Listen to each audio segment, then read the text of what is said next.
हाय, मी नेहा, तुमचं माझ्या लॉंग व्हिडिओमध्ये स्वागत आहे। आज आपण महत्त्वाचे म्हणजे सारसाम्यामधले महत्त्वाचं म्हणजे कुरड्यांची रेसिपी बघणार आहे। मी 2 किलो गहू घेतलेले लोकल, ते छान असे 2-3 पाण्याने धुवून घ्यायचे। धुवून झाल्यानंतर एक स्वच्छ अशा डब्यामध्ये ते ओतून द्यायचे आणि त्यानंतर उकळलेलं गरम पाणी घ्यायचं, त्याच्यामध्ये टाकायचं कोमट, कारण की घरात काही जास्त गरम हे नव्हतं, त्याच्यामुळे मी जास्त गरम पाणी घेतलं होतं भिजत घालायला। ते भिजत घालायचे 3 दिवसासाठी भिजत घालायचे। तिसरे दिवस म्हणजे पण मग रोज पाणी बदलायचं त्यांचंवालं, त्या गव्हांचं ताम येते वरती, असं फेस येतो, ते बदलायचं।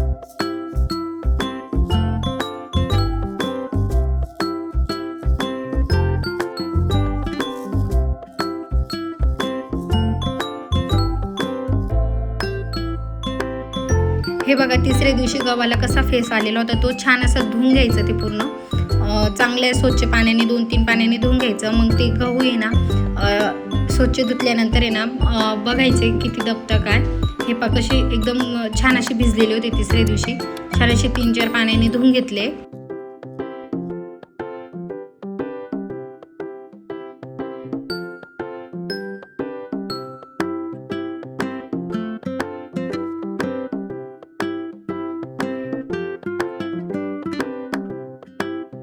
तुमच्याकडे शेजारी गिरणीमधनं दळून देत असेल तिथून घ्यायचं दळून, नाही तर मी तर घरीच मिक्सरमध्ये दळून घेतले। ते गहू छान असे दळून घेतले, त्याचं चीक निघेल असे दळून घेतले लगेच गहू। थोडं पाणी पण टाकायचं त्याच्यामध्ये, कारण की चांगले असे पूर्ण दळले जातं गहू।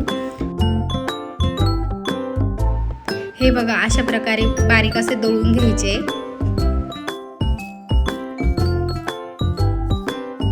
पूर्ण असे गहू माझेवाले पूर्ण दळले गेले होते। त्यानंतर त्याच्यामध्ये थोडं थंड पाणी टाकलं मी, म्हणजे ते माझ्याकडनं ते पाणी नव्हतं त्याच्यामुळे ते असे निपळले जात नव्हते। पाणी टाकलं मगभर, त्यानंतर मस्त असे छान असे निपळून घेतले ते गहू। निपळून आणि ते कोंडा असतो तो दुसऱ्या टपामध्ये टाकले पाण्यामध्ये, कारण की त्याच्यातनं पण अजून आपल्याला निपळावं लागेल, दुसऱ्या पाण्यात निपळून घ्यायचं। त्यासाठी मी पूर्ण ते निपळून घेतलं, पहिल्या पाण्यात निपळून घेतले ते कोंडा। त्याच्यामध्ये खूप असं बारीक हे राहिलेलं होतं ना, चाळणीच्या साहाय्याने मी ते वरती काढून घेतलं आणि त्याचं पण एक निपळून घेतलं ते।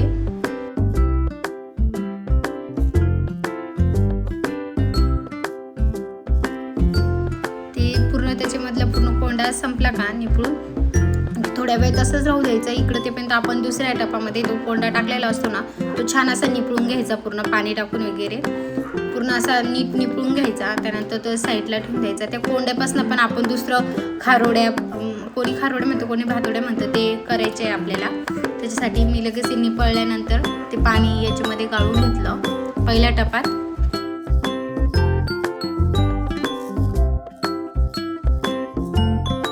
त्याच्यात राहिलेला पहिला कोंडा होता थोडा, तो पण काढून निपळून घेतला छान असं।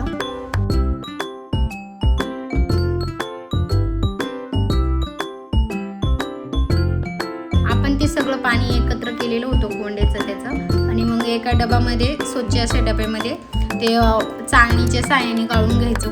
चाळणीने गाळलं तरी चालतं, नाहीतर एक बारीक असा सुती रुमाल असतो त्याच्याने गाळलं तरी चालतं। माझ्याकडे चाळणी होती, मी चाळणीनेच गाळलं ते पूर्ण असं गाळून घ्यायचं ते। त्याच्यानंतर म्हणजे त्याच्यात तेवढी घाण असते तेवढी म्हणजे जात नाही, आणि ताम पण राहून जाते वरती, ताम नाही जात खाली। असा माझा पूर्ण कोंडा झाला होता ना, हा पूर्ण असा डबा भरलेला होता, थोडाच बाकी होता भरायला, जास्त पाणी झालं होतं। आणि दुसऱ्या दिवशी बघितलं तर किती मस्त बसून गेलेला होता चीक, आणि मी एकदा पाणी पण बदललं होतं संध्याकाळी, त्या दिवशी संध्याकाळी दुसऱ्या दिवशी, आणि खूप मस्त पाणी काढून घेतलं ते वरचं। खूप व्हाईट पण पाणी होतं ते, म्हणजे पूर्ण ताम निघून गेली होती। खूप भारी चीक पण बसलेला होता, आणि खूप पडला पण होता चीक 2 किलोच्या मानाने। मी लगेच चीक होता त्याप्रमाणे 2 मग चीक होता, तर मी 4 मग पाणी टाकलं होतं, त्याच्यातला 1 मग काढून ठेवला होता। 3 मगच लागणार होतं पाणी मला त्याला, आणि ते पाणीला उकळ आला तेव्हा मी ते टाकलं त्याच्यामध्ये। मीठ आणि तेल पण टाकलेलं होतं उकळला पहिले, आणि पाण्याला उकळ आल्यावर चीक टाकून आणि असं हटून घेतलं। गॅसच्या खाली उतरून घ्यायचं, म्हणजे की गोठळ्या वगैरे होत नाही मोठ्या मोठ्या, आणि सारखं हलवायचं मग ते चीक टाकल्यानंतर। आणि त्याच्यात थोडंसं थंड पाणी पण टाकायचं कपभर, म्हणजे त्याच्यात चांगलाच होतो आपला चीक। ते हटवल्यानंतर गॅसवरती ठेवायचं थोड्या वेळ आणि थोडं हलवायचं, गॅसवरती पण हटवायचं. हटवल्यानंतर आहे ना थोड्या वेळ आहे ना आपण झाकण ठेवून द्यायचं शिजाय म्हणून. वाफेवरती कमी गॅसवरती लावून द्यायचं आपलं चीक.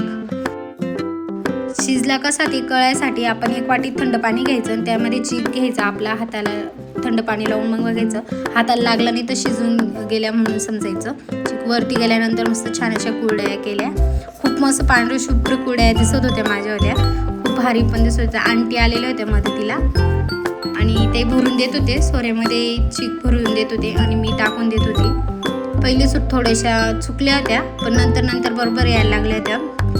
नंतरून ताईंच्या इथं पण पाहुणे आले होते मग नंतरून थोड्या वेळानंतर लगेच ताई पण आल्या होत्या.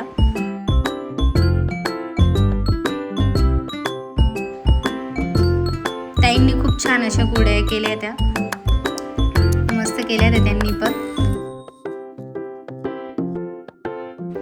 हे बघा पहिले चुकलेल्या होते त्या अशा केलेल्या होत्या आणि त्या खूप छान आलेल्या होत्या कुरड्या.